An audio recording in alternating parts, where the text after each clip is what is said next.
Good morning, everyone. I'm Elise Memo, Director of Operations at Public Consulting Group and Collaborative Planning and Implementation, or CPI, Workstream Lead. Thank you, everyone, for joining us today for the PATH CPI Best Practices webinar, Connecting Services for ECM Justice-Involved Population of Focus throughout the reentry and post-release process. I will turn it over to Safia Jallo from the PATH DHCS team to get us started.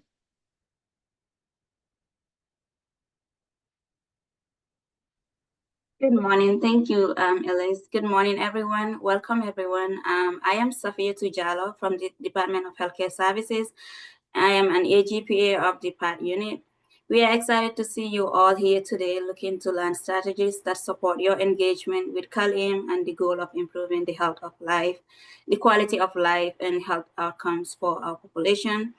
I am joined today by my Department of Healthcare Services colleagues, Michael Weiser, Chief of the Managed Care Program Oversight Branch, Jillian Clayton, Chief of our Project Coordination Section, and Lisa Bistrup, Unit Chief of our PAT unit.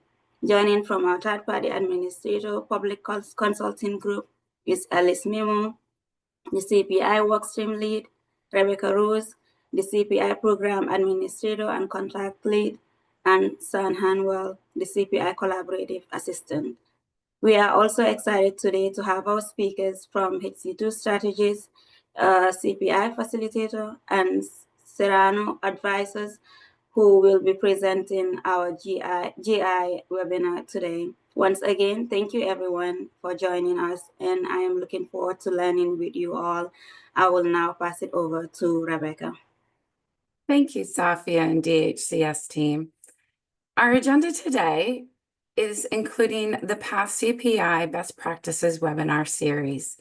Our JI presentations will include reentry puzzle pieces, PATH CPI workgroup, JI learning community, and the JI reentry toolkits, which includes an overview of reentry care plans and referral coordination.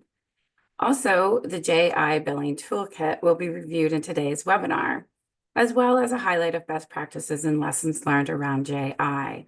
We will also, at the back end of our webinar, have an opportunity for audience Q&A and finish up with an evaluation poll for all of our participants. Today's webinar is being recorded, and the recording, slide deck, as well as a QA companion piece will be available for all of our participants in a few short weeks after the webinar. All registered participants will receive a notification when these materials are available. As I mentioned, we will have a Q&A portion at the end of our webinar. Throughout the webinar, if you have any questions that you would like to ask our presenters in today's webinar, please feel free to use the Q&A feature here on Zoom. Our PCG CPI team will be fielding these questions either on the live session, or we will type in responses to your questions or include common questions in the companion piece following the webinar. All resources that are mentioned throughout the presentation today will be included into our Q&A feature, as well as can be accessed through the resource tab here on Zoom. Again, this presentation will be recorded. Slides and the Q&A companion document will be posted to the CPI website following the webinar. Next slide.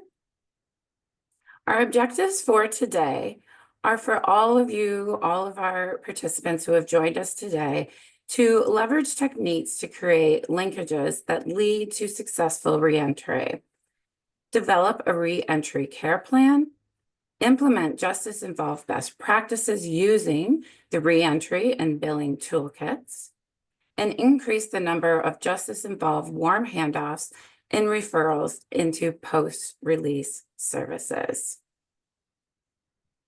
We do hope that all of our participants will be able to implement one or all of these tools outlined in our objectives today following our webinar. And with that, I will hand it over to Sean, for the introduction of our CPI program. Thank you, Rebecca, and hello, everyone. I'll briefly be walking you through an introduction to the PATH program and all of the efforts as part of this program in order to ground in today's conversation. So what is PATH? As part of California's CalAIM initiative, the Providing Access and Transforming Health, or PATH program, plays a critical supporting role in reshaping the Medi-Cal delivery system. Launched as a 5-year, $1.8 billion initiative, PATH is designed to build the capacity and infrastructure of key local partners, such as community-based organizations, public hospitals, county agencies, Medi-Cal tribal entities, and designees of Indian health programs. These partners are essential to the successful implementation of enhanced care management, community supports, and justice-involved services, which are all central components of CalAIM. PATH is not intended to be the primary funding source. However, it serves to complement other CalAIM efforts, helping to ensure that local organizations are ready and equipped to deliver coordinated whole person care. Next slide. PATH initiative is structured around 4 key program components, each designed to support different aspects of capacity building and system transformation. Today, we'll specifically be focusing our attention on the first of these components, the Collaborative Planning and Implementation Initiative, commonly referred to as CPI. The other initiatives included as part of PATH are the Capacity and Infrastructure Transition, Expansion and Development Initiative, or CITED, the Technical Assistance Marketplace Initiative, and the Justice Involved Capacity Building Initiative. The CPI groups focus their work on identifying and discussing topical implementation issues that arise as CalAIM services roll out across counties and regions. They work on resolving issues collaboratively by leveraging the expertise and experience of local partners. And importantly, our CPI groups identify how PATH and other CalAIM initiatives can be used strategically to fill gaps uncovered in Medi-Cal MCP needs assessments and gap-filling plans. This work helps to ensure that resources are used efficiently, avoiding duplication, and aligning efforts across programs. Each county or region across the state of California has a PATH-funded CPI group, with CPI funding supporting each designated PATH CPI facilitator in each county or region. Notably, individual CPI participants or organizations won't receive direct funding, and also participation in CPI is not a requirement to apply for PATH-cited funding.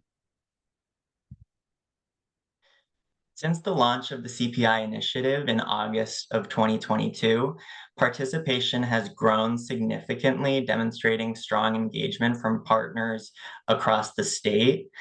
As you can see here, as of April of 2025, there are 1,491 organizations registered to participate in CPI.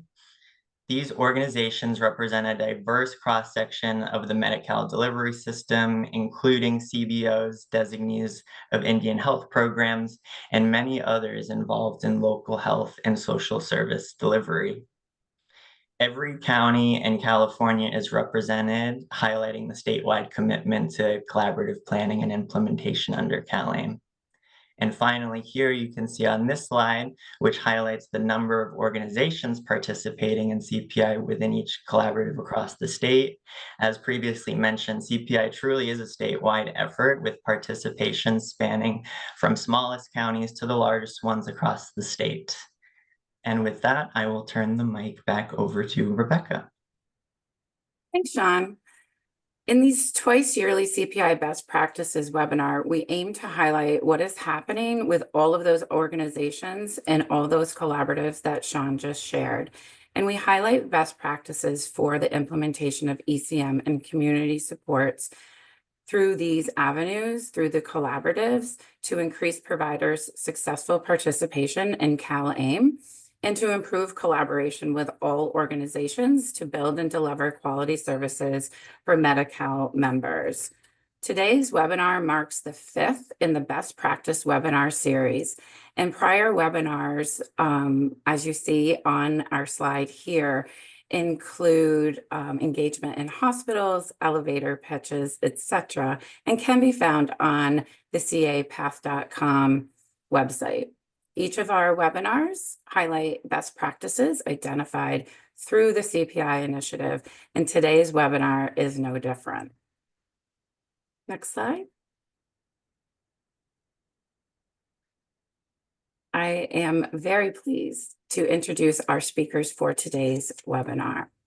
Dr. Dora Barilla is the president and co-founder of HC2 Strategies.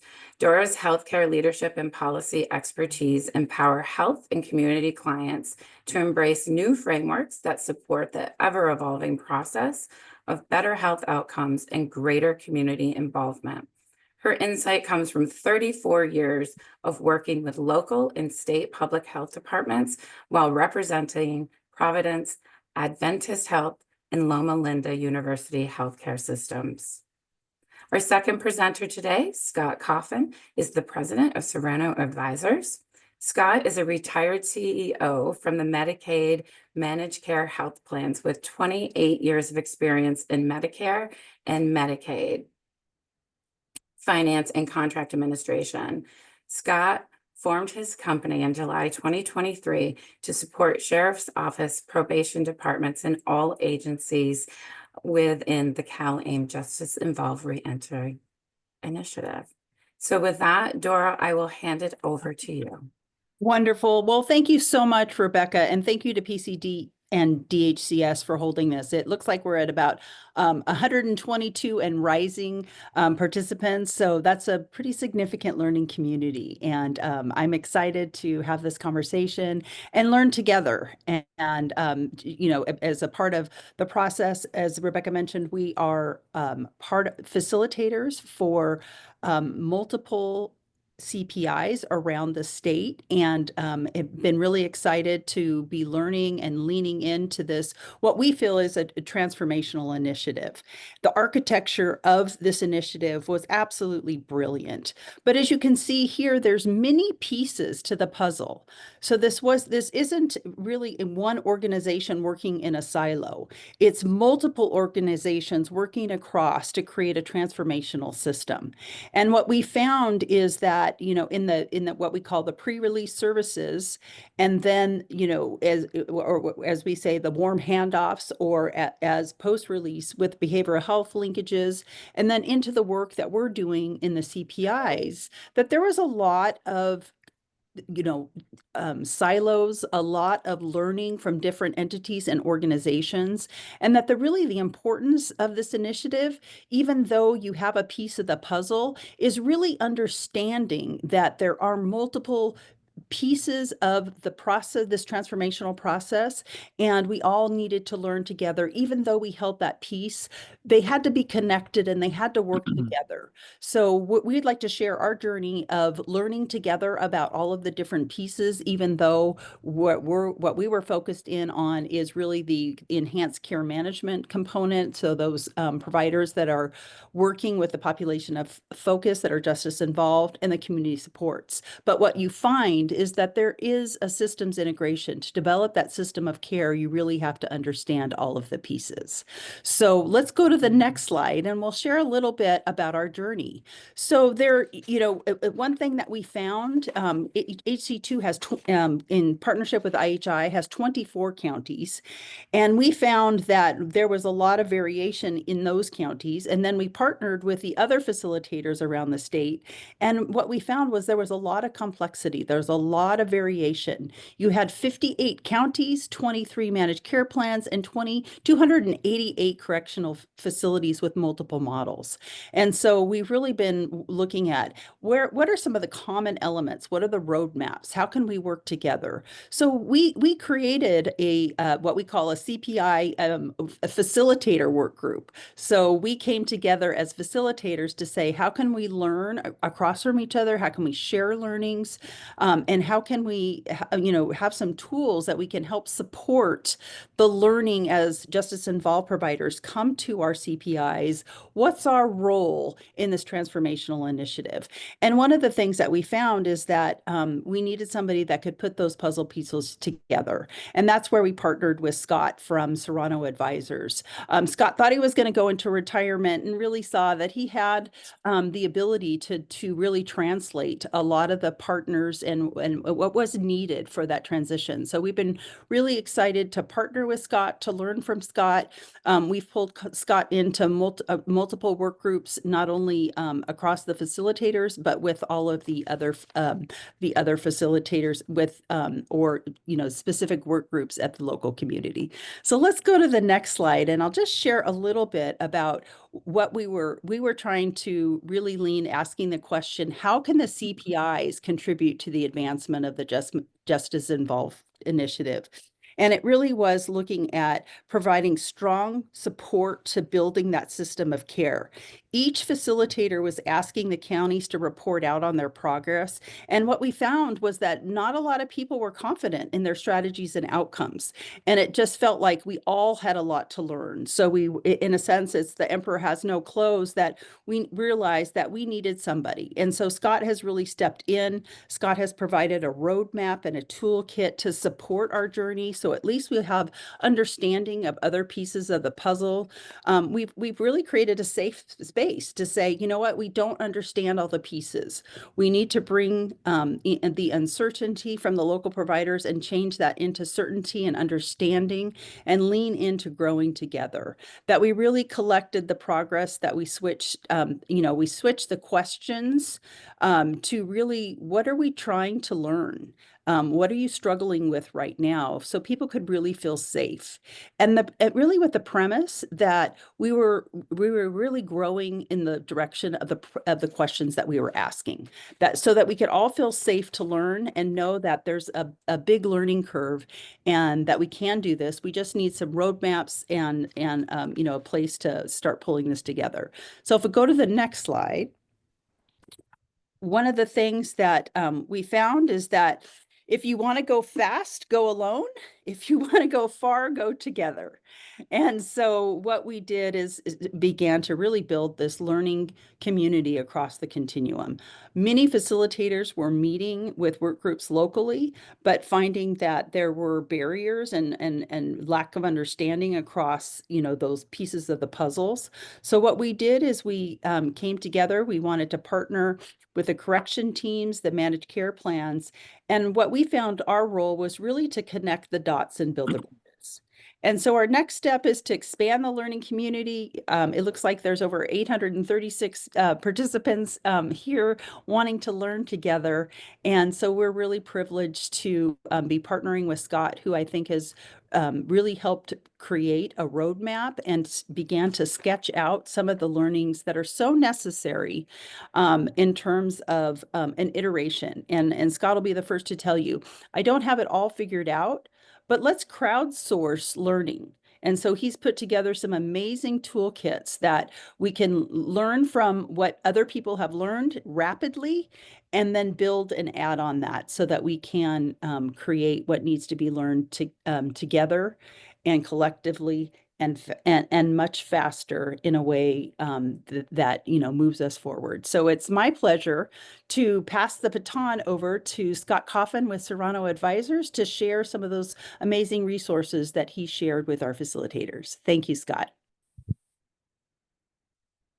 Well, thank you, Dora, and thanks to HC2, PCG, Rebecca, and also to the Department of Healthcare Services for the opportunity to join you today. So we're going to be covering some best practices. We won't get through all of these, but we're going to touch on several of the best practices that relate to the development of the reentry care plan and interagency collaboration. The best practices are often developed through a combination of sources, and the correctional and behavioral facilities, I think it's happening now through combination of lessons learned as well as these best practices that are emerging. And it's being defined as readiness occurs in each of the counties, and especially those counties that have already launched the pre-release services. But there's also learnings from those agencies that are in process. Eligibility determination is a cornerstone of the pre-release services, and it's essential to sustain these reentry services. It ties into the revenue, but it also ties into the experience of that individual that's leaving the facility and returning into the community, and how their Medi-Cal coverage is maintained. The new Justice Involved portal is a catalyst, and as it starts and stops that billing cycle, and it has to be incorporated into the operations as well as maintained on an ongoing basis in terms of the status of that individual when they entered the facility and when they left the facility. And it's essential in streamlining. Data sharing, it's essential, for successful coordinated reentry. Targeting the essential data, it's a critical step in the process of creating the reentry care plan and reinforcing the warm handoffs for folks that have been directly involved in these linkages and handoffs in their community. And reentry, has been occurring for many years. I think this program reinvigorates the whole reentry process. But we know that it starts with developing a short list of data elements that are going to be shared as part of that reentry. Engaging with county council. If we could go back one slide there we go.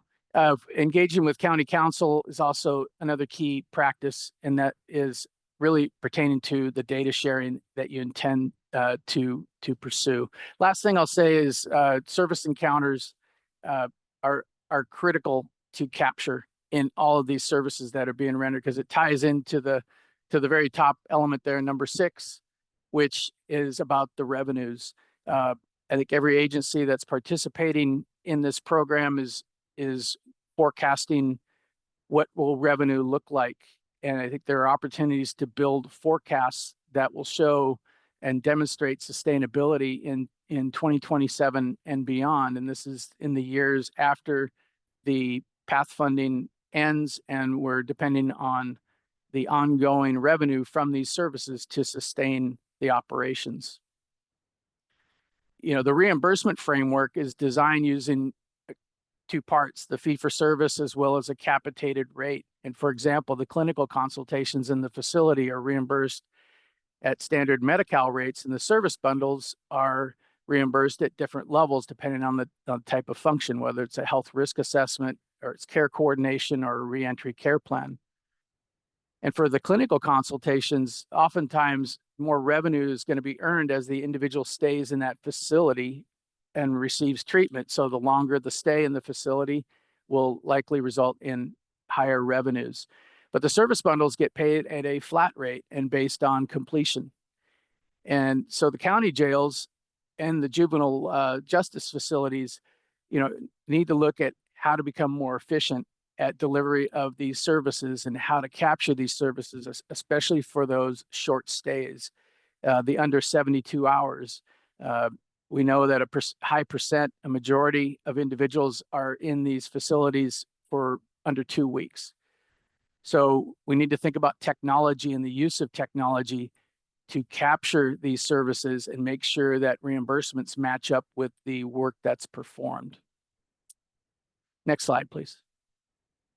So the reentry care plan has over 25 data elements that could be included inside as defined in the policy and operations guide. As counties have been going live, I think they've been trying to balance out what are the most important data elements in with respect to the length of stay of the individual. individuals with short stays, it becomes more of a challenge to capture every single data element. So it comes down to what is essential. And I'm pulling from multiple systems, you know, the electronic health records, case management systems, jail management systems, criminal justice systems, social services. I mean, I have all these partners that are pulling together, but the reentry care plans for the adults and for the juveniles, they look the same, but they do have some differences to them, especially when you're considering youths in the foster care system, and in situations where there are different family supports that need to be considered as part of what is inside of that reentry care plan. Next slide, please. This is an example of the list of data elements if you were to really break down what is in some of the guidance as well as some of the practices that is occurring right now within county facilities. The reentry care plan has the basic demographic information, but as you can see from this list, it goes much further into the treatment history, into what is post-release follow-up with scheduled appointments, and what are the social determinants of health requirements, housing, employment, food, transportation, what is needed for this individual. And we often find that the list continues to grow, but ultimately we have to look back at the snapshot of this data, snapshots of treatment history, figuring out what is needed to get this person connected to the right community-based organization. And that's where the partnerships with the enhanced care management providers comes in, the managed care health plans, and then the other reentry partners, such as behavioral health, in-reach providers, and any other reentry partner that is in your community. Next slide, please. So data is sourced from multiple unstructured systems. It can be conversations in hallways. It can range from phone conversations, emails, spreadsheets get passed. There are databases that have been built, and then there are proprietary systems. But if you rely on manual solutions to build the reentry care plan, the average labor cost to build that reentry care plan could exceed the reimbursable amount. And right now that rate is $199 per reentry care plan. And so you have to think of different ways to automate and build this plan. There's often too, with volumes in the jail as well as even in the juvenile hall, there could be insufficient time, you know, by the correctional staff to complete the reentry care plan, because this is a document that gets built and handed to the individual upon release from the facility. So we have to figure out a way to automate those steps to building that reentry care plan and capturing as much information pertinent to that reentry and pertinent to that individual as possible. One of the catalysts, you know, for sharing this data too, as we know, is memorandums of understanding and getting those executed to not only define the data that's going to be shared, but also the roles of the agencies and the partners involved. And this includes, and I say agencies, this also includes the managed care health plans, which are a critical part of this reentry model. So the reentry care plan is a required element for launching pre-release services. It is a core component and document that gets created through the development of a health risk assessment, the initial health assessment that occurs upon intake, and any other data that is identified during that individual's stay. And that hard copy, again, is handed to that individual upon release, and it's also communicated with the reentry partners. Avoiding delays in building this reentry care plan and coordinating these linkages, anyone that's done that can attest, it takes a lot of work, and we have to figure out ways to reduce the inefficiencies and automate. Next slide, please. So referral coordination, it takes time.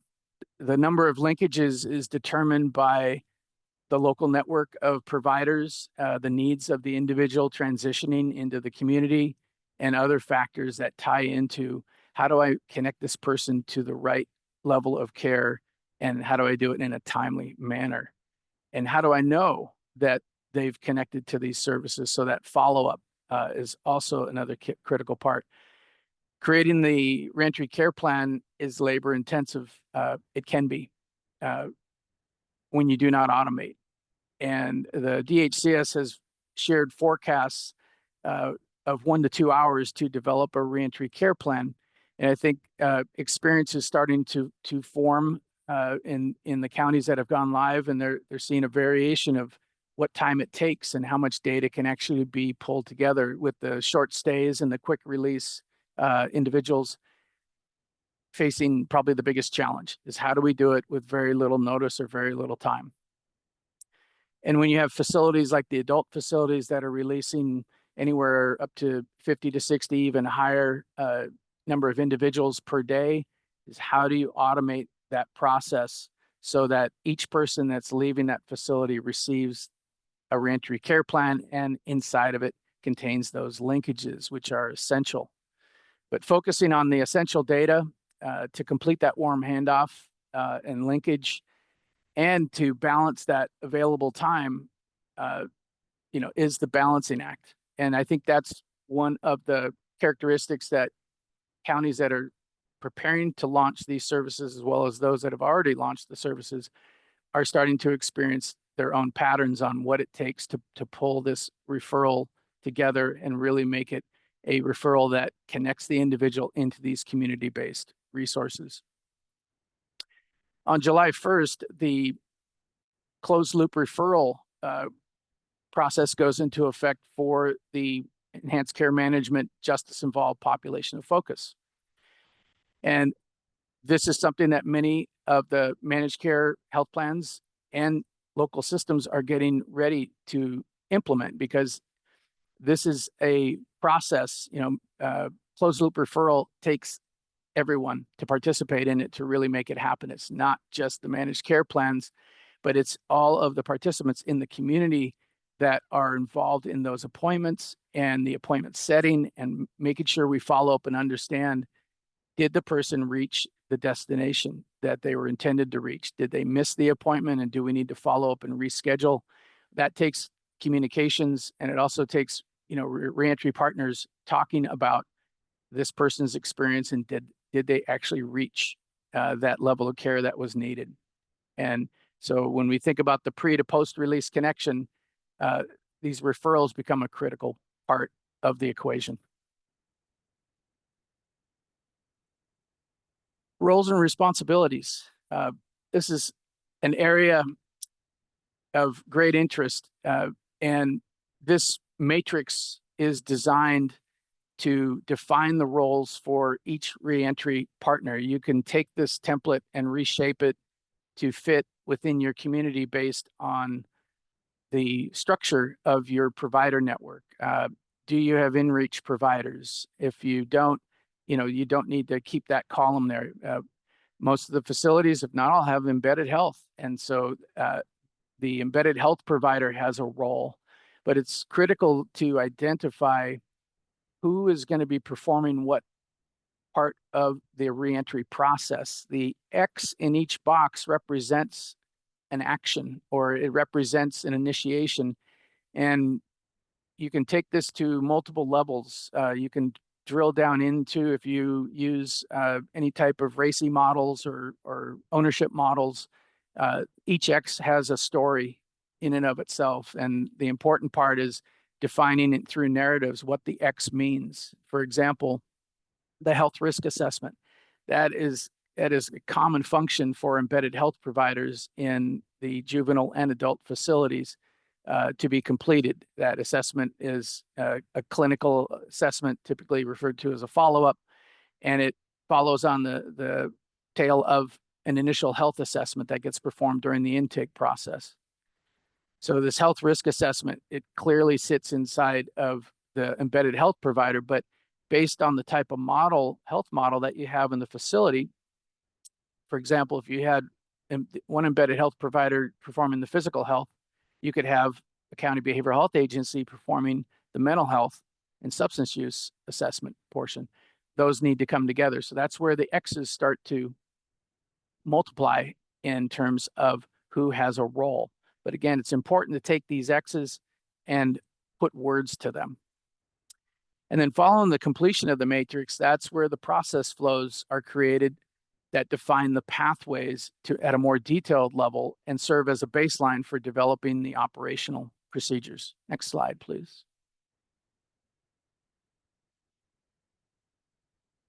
So this illustration, this is more of a mind map, and it shows, what the connecting points are for the sheriff's office. And this is not the same in every county. It has some variation to it. One of the approaches that I've often taken is expanding out to make sure we encompass adult probation, pretrial, and the diversion courts into this model. And they're often connecting points with these reentry partners, and high majority, if not everyone, wants to be involved, because that's one thing about the reentry program is reentry has been, occurring in prior years, but not to this scale that we're seeing with CalAIM Justice Involved and connecting in Medi-Cal managed care into that reentry model. And so it's important to take a broad view and make sure you're encompassing all the stakeholders. There's another view for the youth or the juvenile reentry connections, but it's similar in nature, and that is you have partners that are consistent from beginning to end. You have your behavioral health agencies, your community supports providers, your enhanced care management, managed care health plans, and the list goes on. But it's important to encompass that pretrial component into the model. CalAIM Justice Involved is most effective when you leverage the existing reentry infrastructure versus trying to replace the existing reentry framework. CalAIM, in my view, is intended to complement what's already in place, make it better, and create a more consistent experience for adults and juveniles that are transitioning into their communities.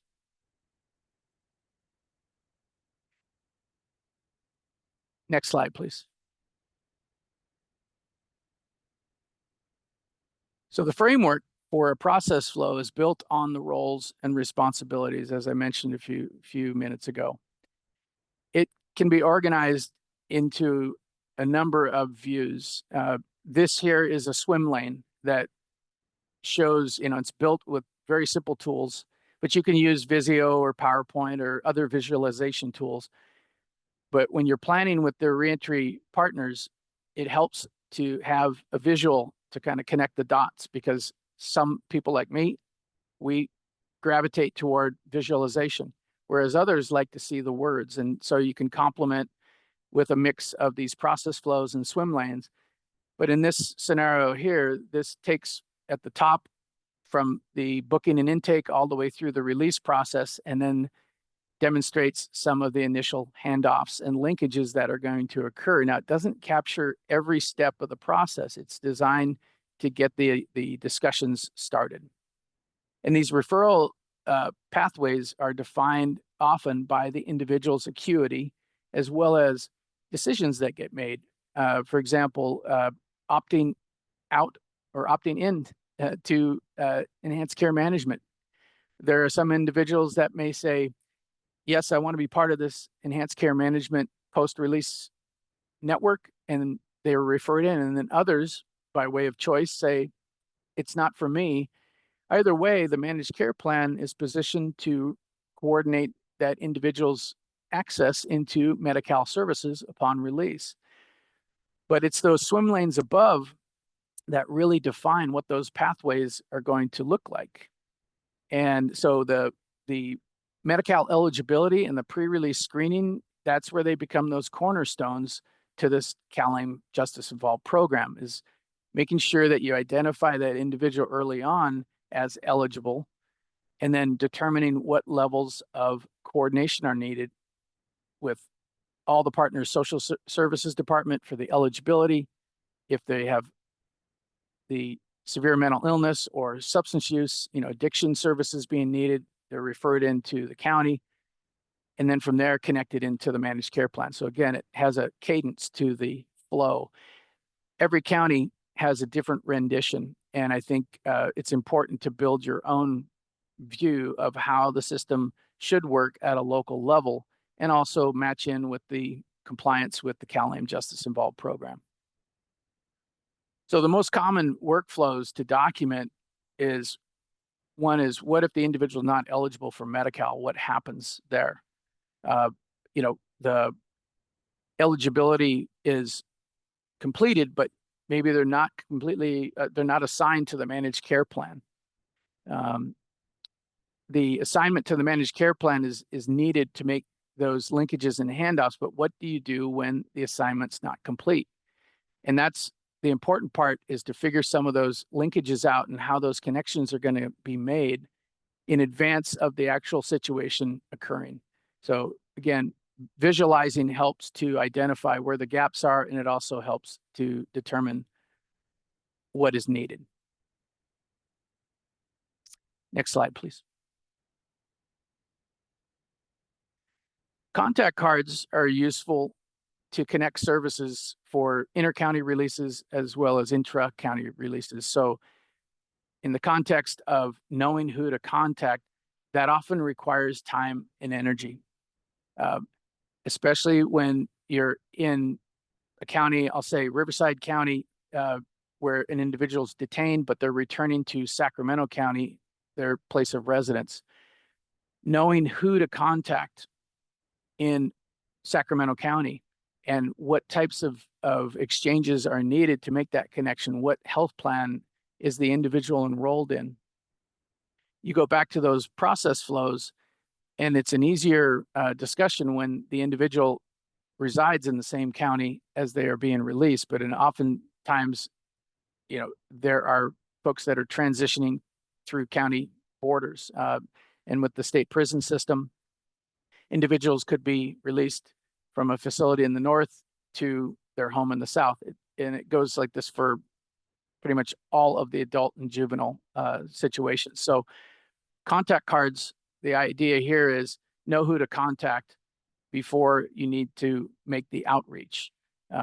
They can be developed in Microsoft Excel. This is an abbreviated list of some of the key partners and the contacts, and you can have multiple levels of this contact card as well that goes into different departments within the county if needed. But at the highest level is having a contact card that can be accessed and published and in a place where you can quickly reference if needed, especially when, as I mentioned earlier, you have an individual that is returning home to a county outside of maybe your contiguous counties in an area where you're not familiar with who's on point to be that person to reach out to.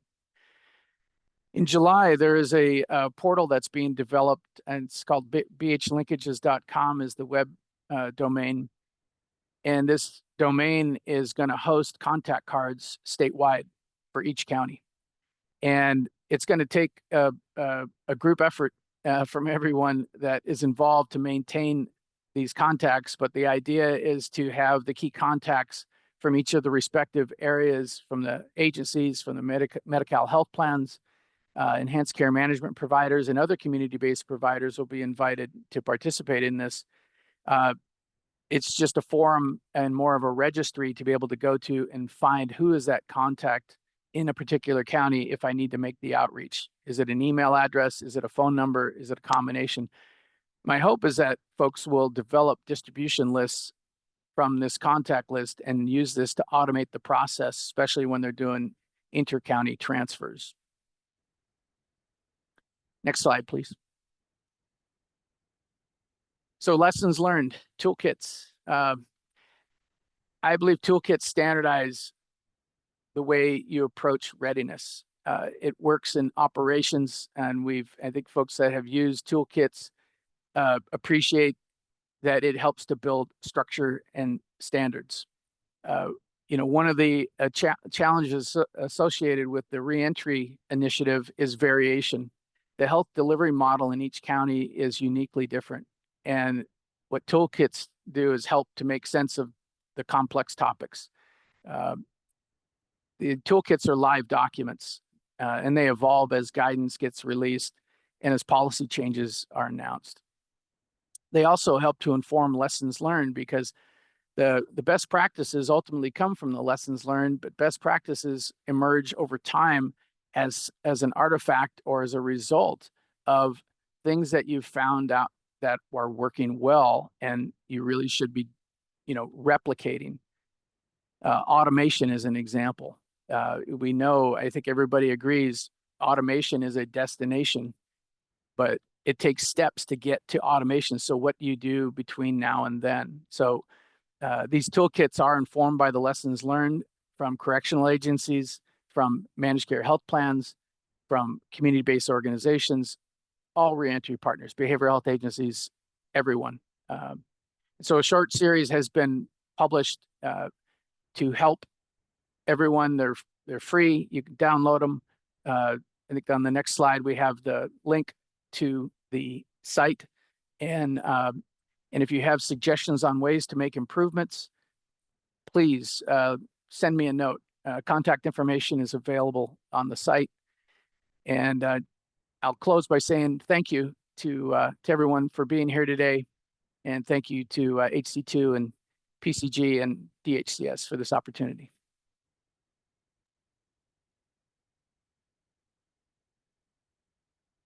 Rebecca, I'll hand it back to you. Thank you, Scott. And right back at you. A big thank you to you, Scott and Dora, for spending your time with us today, walking through the best practices for the JI population of focus.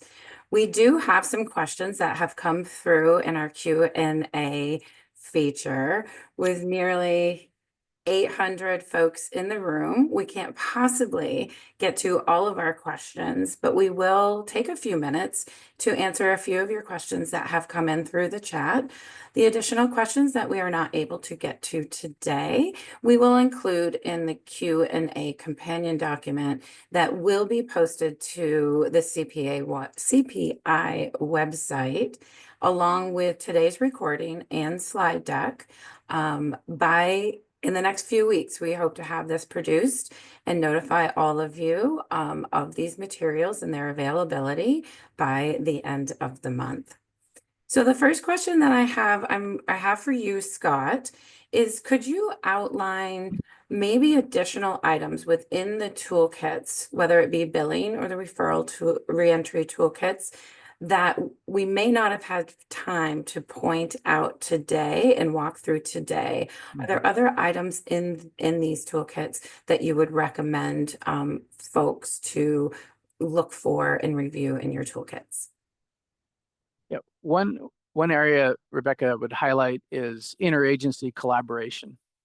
We touched on it a little bit, but it's really an important aspect to collaborated reentry, and that's it's slightly different than coordinated reentry, but collaborative reentry, it takes everyone connected, everyone working together. And that interagency collaboration, there's a section in the toolkit that talks about the alignment of the agency partners and the roles of, the sheriff's office, of probation, behavioral health, social services, and the list goes on. Public health, behavioral health is a critical partner, and these relationships are often already established, but the interagency collaboration brings it together to focus on reentry around this CalAIM initiative, and that really is a critical step.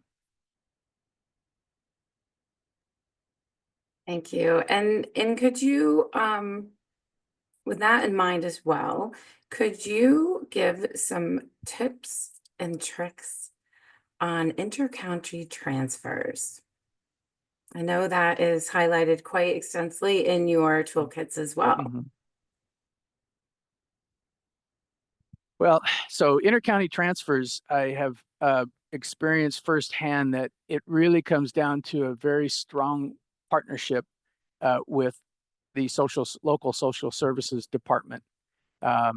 It also involves early on in the intake process, really understanding what is the status of this individual's Medi-Cal eligibility, because they can be living in one county, detained in another, but returning back to a third county. And it can really get complicated. And sometimes the timeframes to move somebody from a suspended status to an active status, while there are efforts underway to execute or or accelerate that process, sometimes it takes time, especially when you don't know exactly who to contact in that other county that you need to work with. So there's a communication gap that can get in the way. There's also technology that can sometimes get in the way of making that experience, as we're trying to make on this reentry, a consistent experience where the individual, when they return back to their community, that their Medi-Cal status, they're active and they're able to, go see the doctor, make appointments. It's when they don't have that in place and those coordinations aren't made. And that tends to be the biggest barrier with the interagency or inter-county transfers is the making the connections to those services. If you're in your county, the provider network in your county, but maybe you don't know it in that other county. That's, I think, what inspired the launch of the BH Linkages portal, was to make those connections and have a dashboard you could go to, a single place, to find out who that individual is or individuals that you need to coordinate with. Thanks for that. And I think this is where the contact card that you talked to on our webinar today, where that becomes very important, is for agencies to develop these and adopt the contact cards, especially those with close county lines, right? Where you may see cross-county transfers occurring quite frequently. And the how-tos of the contact cards and developing those contact cards are available in the toolkits. There was a specific question on slide 26, Scott. So if we could move back to slide 26. The question is, on the slide, it notes that ECM providers are not listed as being involved in warm handoffs. And they are just looking to see if we could clarify that under the ECM provider bucket for warm handoffs. Is there clarification around that? Certainly. Yeah, this I probably should have made a disclaimer on this matrix when I was talking it through. This is a kind of a starting point. This is where you get into a conversation and you start sliding the X's around. So I agree. They could be, you could put multiple X's. We could put them on linkages and handoffs, as well as in other areas on the service encounters. They're already there, but on the health risk assessment as well. There could be, it just depends on the structure within the county. And that's where you customize this matrix to kind of fit what is happening in your county. There are some counties where there might be less of that connection or that linkage than you think. And so we need to figure out, what does it look like in a specific county? And then where do we need to make the changes to it? So I agree with the person that asked, yes, we should put a big X in there. Thank you for that. And Dora, I'm going to give Scott a break. Kicking over to you, what would your advice be for stakeholders in regions to create JI work groups within their regions? What would be the starting point and the how-tos to kick work groups off around JI? Yeah, thank you, Rebecca. I think one of the things is attending, your local CPIs, your local collaboratives, and working with, some of the partners and providers that are already working on this, and reach out to your CPI facilitators to do one, find out if there are already existing work groups happening. And one of the things that we have found is that, again, going back to my puzzle pieces, is that a certain group of partners are working together, but they're not always connected across the continuum. So find out who's already meeting, and then identify what your need, who you are in terms of the puzzle pieces, and then work with your CPI facilitators to see if there isn't one, can we create one, or if there is one, can we modify that or have extensions? Because I think the more that we can get some work groups going across the state with all of the different providers, we can begin to learn quickly and pull in the information and start problem solving. So I would encourage you to start with your CPI providers in your counties, see who's already working together, and then figure out who needs to be in those work groups and move forward. So, but really encourage that. Great advice, Dora. Thank you. And I think we have time for one more question. And this is, again, a specific question from, I believe it's slide 28. So if we could go back to slide 28, and the response may be similar to our previous specific question about slide 26. But the question here is the CDCR has noted to an ECM provider that they will conduct SMI referrals. Oh, sorry, my page is jumping. SMI referrals to CBOs and would like ECM to complete referrals for the SUD or the addiction medicine. The process on 28 contradicts this. Can you please clarify? And again, it may be that, you know, this is our swim lane example, so it may not exactly pertain to this question. The observation is correct, and in a case of a state prison transition, the swim lanes will look a little different here in terms of the direction and the connections, and also with the ECM provider too. I think in how CDCR is working with the health plans for the ECM provider to complete the reentry care plan. So I think that could be illustrated. And again, it's taking these frameworks of visualization and applying it to the different types of systems. So you could put the CDCR as one swim lane and a second swim lane for county jail and juvenile hall. You could have 3 different swim lanes too, for one for each if needed.